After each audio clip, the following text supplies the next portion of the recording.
Kumusta ang lahat? Mayong adlaw sa inyong tanan sa kapwa ko OFW. Ngayon lang ako nagpakita ng muka kasi yung mga upload ko na kung napansin niyo ay puro recorded ho yun na mga ano ko yun, nire-record ko yun.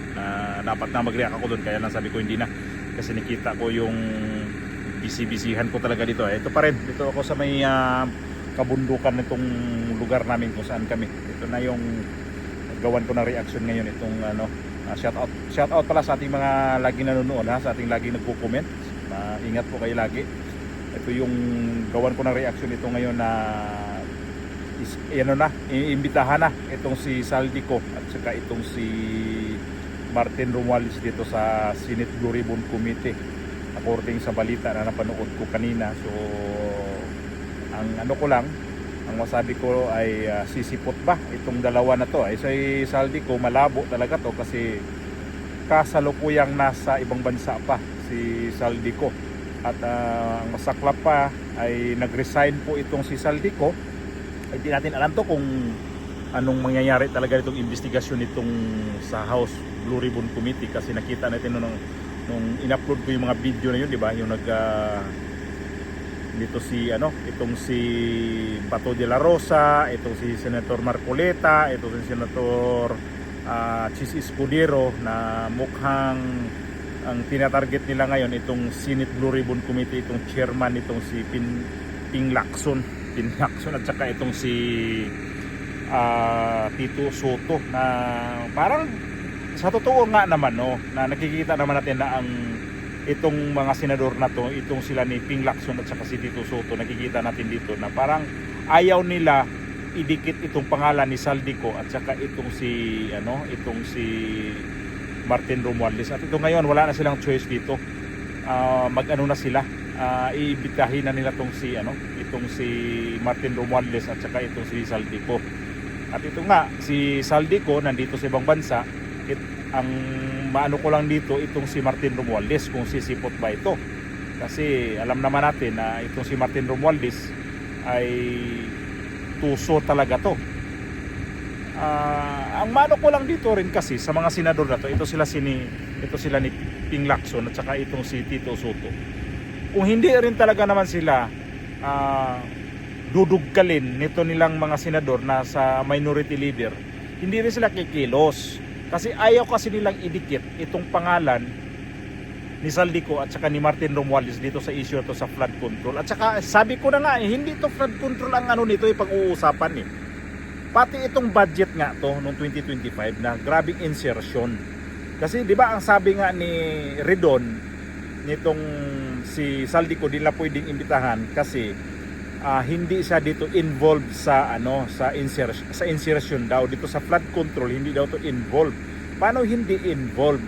At ito na nga ngayon, ang daming kinakabit ditong mga senador dito sa flood control na to, tapos ito pa baliwala naman tong dalawang senador, itong Senate President at saka itong si Ping Lacson.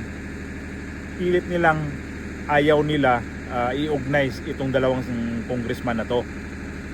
So ito si Saldico, kapag ito nagpakita dyan sa mga investigasyon sa Senado, makaladkad talaga si Pangulong Marcos kasi nga ang sinabi niya kasi dito ay bakit si Bongbong Marcos di niya alam na may nangyaring insertion na siya ang pumipirma.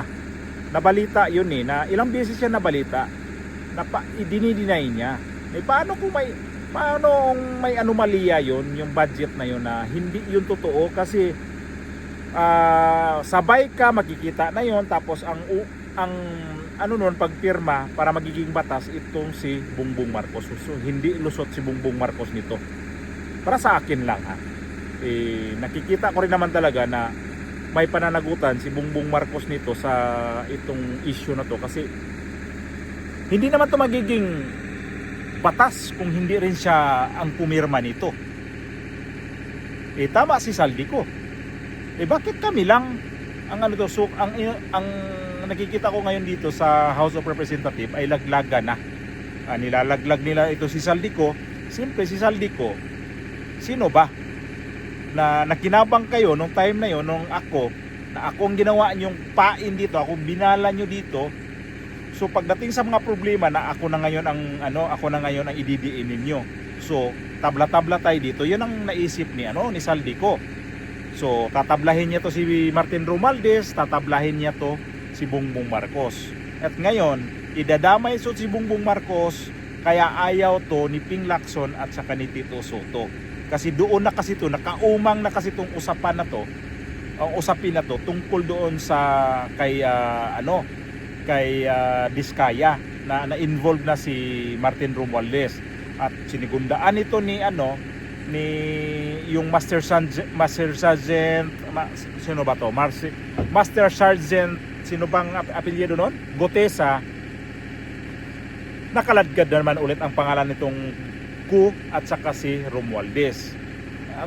Ito si Romualdez ngayon, puro pa rin ilag, puro pa rin pagmamalinis sa kanyang sarili kasi ayaw niyang makaladkad ang kanyang pangalan dito sa issue na to. So kung matino ka ba naman, ma-speaker dati, bakit ka? Itong si Saldico, boss ka nito eh. Hindi naman pwede si Saldico kung na gagawa siya ng ganito kung wala siyang boss. Ikaw ang speaker eh. Dapat na-monitor mo to noong 2022, 2023, 2024, 2025, doon na kayo. Grabe kayo ang insertion nyo. At sinabi na nga ni Senator Chis Escudero na ang pera na yon, yung iba na hanggang ngayon hindi ni-release sapagkat ayaw pumayag ni Bongbong Marcos na wala daw sa usapan yon. Iba mayroong ganoon yon pagkasabi ni Chis Escudero. So kung wala sa usapan, ang nagmaniobra talaga nito Martin Romualdez at saka itong si Saldico. At pag ito na, sumisingaw na eh. Kumbaga, kung utot ito, sumingaw na, nangamoy na. So nagtuturuan na kung sinong umutot. Tinuturo ngayon dito, ito si Saldico. Ikaw yung umutot eh. Si Saldico, tinuturo niya dito si Martin Romualdez. Na ikaw yung umutot. Nagano na sila. Dito si Bongbong Marcos sa kabila. Yun ang umutot simple lang tahimik lang. Ganun yun eh. Di ba? Pag may umutot, tahimik lang. Pag yun ang masyadong singaw, mabaho yun. Kaya ito ngayon, Martin Romualdez at si Saldico, laglagan na talaga sila. Hindi na talaga to pwedeng hindi, nasabihin natin hindi ang laglagan. Tabla-tabla na. At saka itong si Chis Escudero, alam ko mayroon pa tong sasabihin dito. Umpisa pa lang to yung kanyang privilege speech na in-upload. Kung napanood ninyo yon, mayroon siya doon sinasabi na dinidiin talaga niya si Martin Romualdez na hindi ako takot ni Martin Romualdez, pati itong si Marcoleta. Hindi ako takot kay Martin Romualdez. Bakit hindi nyo mabanggit ang pangalan ni Martin Romualdez? Babanggitin ko to, sabi ni Chis Escudero. Martin Romualdez, nakaturo ka ng isang daliri mo, may babalik magtuturo sa iyo ng 3 daliri. Yun ang pagkasabi niya. Pagkaintindi ko, yun ang pagkasabi ng ganon. So tabla-tabla na ho ito ang nangyari ngayon. So maganda tingnan kasi maraming baluktot dito na nag-isip na kisyo panahon pa to ni Pangulong Duterte. Dito nga sila ngayon eh. Dito nga to na sobrang nangamoy sa panahon na ni Bongbong Marcos kasi pabaya siya na presidente dito. Matakin ba naman 2022, 2023, 2024 hanggang 2025? Tapos itong 2026 mayroon namang insertion ulit. So sino nito? Sino ang may pananagutan nito? Presidente. Siya dito ang mga pinsan mo yan. Pinsang buo mo yan eh. Ang sarap abangan kasi ang mga tao ngayon ayaw talaga nilang idikit ito si Bongbong Marcos. Para sa akin dikit na to eh. Idikit na to kasi si Saldico nagsabi na nga bakit ako lang na hindi naman daw mapirmahan ng presidente kung mayroong mga kulang-kulang dyan. So ganito ang mangyayari sa Pilipinas ngayon. Ang sistema sa atin ngayon, nakakahiya tayo talaga. Bulok na sistema pa rin ang ginagamit. Mga senador kontra sa mga senador, congressman kontra sa congressman, congressman kontra sa mga senador kontra sa mga congressman. Ganun na lang nangyayari. Parang nagre-recycle lang sila. Tapos si Bongbong Marcos mukhang safe siya dito. Para sa akin, idamay na to sa problema ngayon. Hindi maganda. Ay nako.